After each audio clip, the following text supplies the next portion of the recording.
Et merci pour ce moment de chant et de prière que nous avons vécu. Et je suis moins habitué à ce type de prière de louange, mais quand je peux y participer, je l'apprécie beaucoup. Je suivais sur l'écran les textes des chansons très, très profonds et aussi en regardant le visage de ceux qui chantaient, on voyait que la parole était comme manifestation de sentiments, d'une expérience qui venait de l'intérieur. Merci pour ça. Et dire quelque chose pour nous aider à faire trésor de cette fête Pentecôte qui signifie 50 jours et que pour nous est le don de l'Esprit Saint. Et qu'en dire? Nous savons que l'Esprit Saint, c'est le don du Père et du Fils. Alors, pour comprendre l'identité, pour comprendre cette personne de la Trinité qui est l'Esprit Saint, on ne peut pas comme l'isoler du Père et du Fils, dont il est le don. Et en parlant du Père, du Fils et du Saint-Esprit, et ça me fait rappeler quand j'étais jeune garçon et que j'étudiais le catéchisme. Et dans le catéchisme de Pie X, l'une des premières questions qu'on apprenait par cœur, malheureusement, c'était seulement, on l'apprenait par cœur, mais elle ne descendait pas dans le cœur, c'est-à-dire descendre pour transformer la vie. L'une des premières questions qu'on apprenait était celle-ci. Quels sont les mystères principaux de la foi chrétienne? Quels sont les mystères principaux de la foi chrétienne? Je vous demande. Et oui, et peut-être aujourd'hui, on a un système différent de vivre et d'apprendre le catéchisme, mais c'était une question fondamentale. Non. Et je me rappelle bien que j'avais appris à 7 ans à répondre tout simplement ai misteri principali della fede sono Dio, prima l'unità e la Trinità di Dio, secondo l'incarnazione, la passione, la morte et la résurrection de Jésus. Je le répondais comme un petit garçon, comme font tous les petits garçons. Mais c'était ça. Les mystères principaux, c'est-à-dire la base, les fondements de la foi chrétienne sont deux. Le premier, le premier, c'est l'unité et la trinité de Dieu.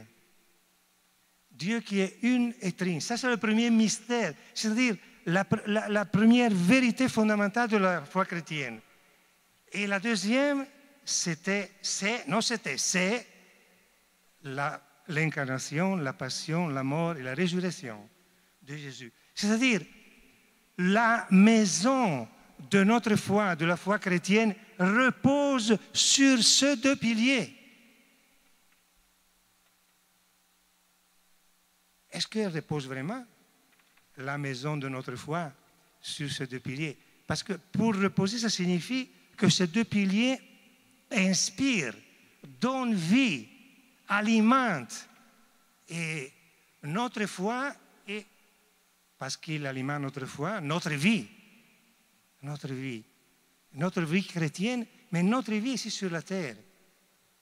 Alors, parler de la Trinité, non, du Père, du Fils et du Saint-Esprit, c'est comme aller à la source, au commencement de notre vie. Et c'est ce que je voudrais faire brièvement avec vous.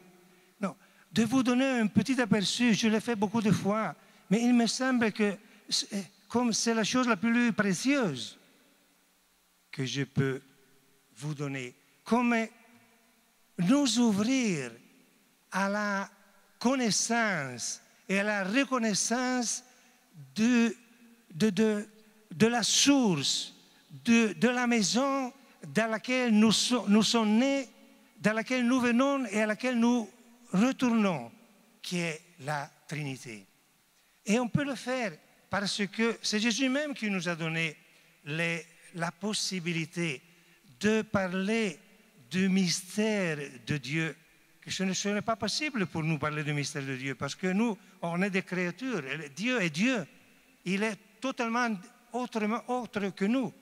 Mais Jésus comme nous a manifesté. Et le mystère de Dieu, Saint Jean le résume dans un mot. Il dit que Dieu est amour. Et cet amour, c'est un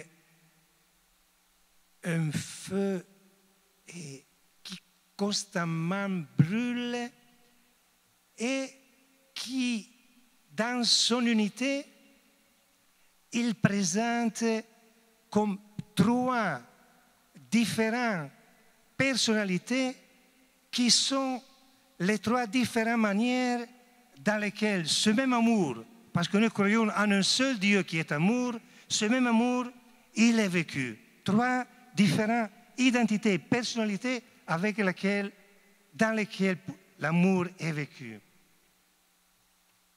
Il y a le Père. Qui est le Père? Le Père est l'amour qui donne.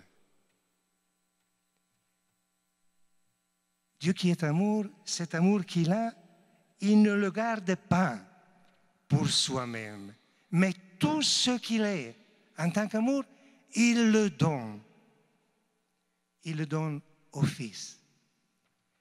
La contemplation de la personne du Père nous fait comprendre que l'amour est donné, qu'il n'y a pas un vrai amour sans donner, sans se donner, pas seulement donner quelque chose, mais se donner soi-même. Le Père est l'amour qui donne. Et le Fils. Le Fils est l'amour qui reçoit. Parce que le Fils, lui, Jésus le dit Jésus qui est le Fils de Dieu fait homme, nous dit souvent, tout ce que j'ai, c'est le Père qui me l'a donné. Il le reçoit, il l'accueille. Et ça nous fait comprendre que l'amour n'est pas seulement donné. Souvent, nous pensons que l'amour, c'est seulement donné. Mais l'amour est aussi d'une façon totalement, également essentielle et égale, recevoir. Recevoir, Jésus, c'est l'amour qui reçoit et qui tout. Et à son tour, il ne reçoit pas, il ne le garde pas comme un trésor exclusif pour lui, mais il redonne tout au Père. Dans ce moment, si on peut faire un petit exemple vraiment très, très simple, très élémentaire, mais pour vous faire comprendre, dans ce moment, moi, qui je parle, je suis, pour ainsi dire, je représente, pour ainsi dire, l'amour du Père, l'amour qui donne, qui essaie de donner. Et vous qui m'écoutez, qui êtes-vous? Et alors, le Fils. Non. Pour dire que la Trinité n'est pas seulement une réalité qui est là au ciel. Non, mais la Trinité, c'est vraiment l'être de l'amour qui, disons, pénètre et donne substance, existence, vitalité à notre vie. Donc, dans la famille, n'est-ce pas, le Père parfois est le Fils. devant la femme qui, disons, lui communique quelque chose, le père, le mari, vit l'identité, la fonction, on pourrait dire, du fils. Et quand c'est lui qui, disons, prend quelques décisions pour la famille et la famille l'écoute, c'est lui alors qui est père. Alors, on arrive, et j'ai presque terminé, à l'Esprit Saint, n'est-ce pas? L'Esprit Saint, qui est-il? L'Esprit Saint. Ça, c'est la chose la plus délicate à comprendre, parce que l'Esprit Saint, c'est quelqu'un qui ne fait pas parler de lui, mais il parle des autres. Ce n'est pas quelqu'un qui met en lumière lui-même, mais il met en lumière les autres. L'Esprit Saint, c'est cette réciprocité, cette circulation perpétuelle, éternelle de l'amour que le Père et le Fils vivent entre eux. Et ce qui nous dit que l'amour est vraiment l'amour plein, l'amour parfait, quand il n'y a pas seulement le donner, ou il n'y a pas seulement le recevoir, mais il y a une circulation et périchoresis, on dit en grec, c'est-à-dire une allée constante, un processus qui ne s'arrête jamais d'amour qui va et d'amour qui vient. Et cet amour qui circule est quelque chose de nouveau. C'est la troisième personne, comme entre nous, dans ce moment. Moi, je parle, vous écoutez, mais si vraiment il y a un amour profond entre moi qui parle et vous qui écoutez, entre nous, comme se génère quelque chose à nous de nouveau. Ça peut être une lumière, ça peut être une joie, ça peut être une grâce. Quelque chose qui est nouveau et différent, qui est généré par l'amour qui donne et l'amour qui reçoit. Et Jésus, dans l'évangile que nous avons lu plusieurs fois, quelquefois dans ces jours, dit de l'Esprit Saint qu'il vous introduira dans la totalité, dans la plénitude de la vérité. Et il dit, il prendra ceux qui l'écoutent et il vous le donnera. Qui est l'Esprit Saint? L'Esprit Saint, c'est comme le porte-parole. C'est comme le haut-parleur du dialogue, de la vie d'amour qu'il y a entre le Père et le Fils et qui est communiqué à nous.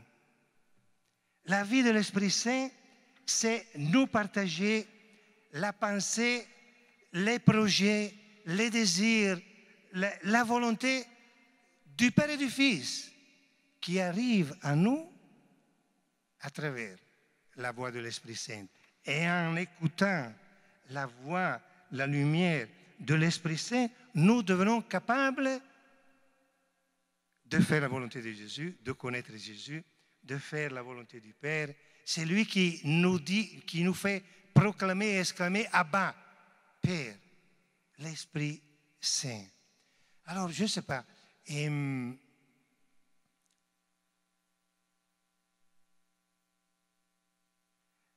Et quand Jésus nous donne l'Esprit Saint, c'était Jésus nous donne l'Esprit Saint sur la croix, quand il meurt. Et il nous donne, c'est comme le dernier, le plus grand don que Jésus nous donne, l'Esprit Saint, sur la croix. Et ça nous fait comprendre que dans la vie de l'amour, dans la Trinité,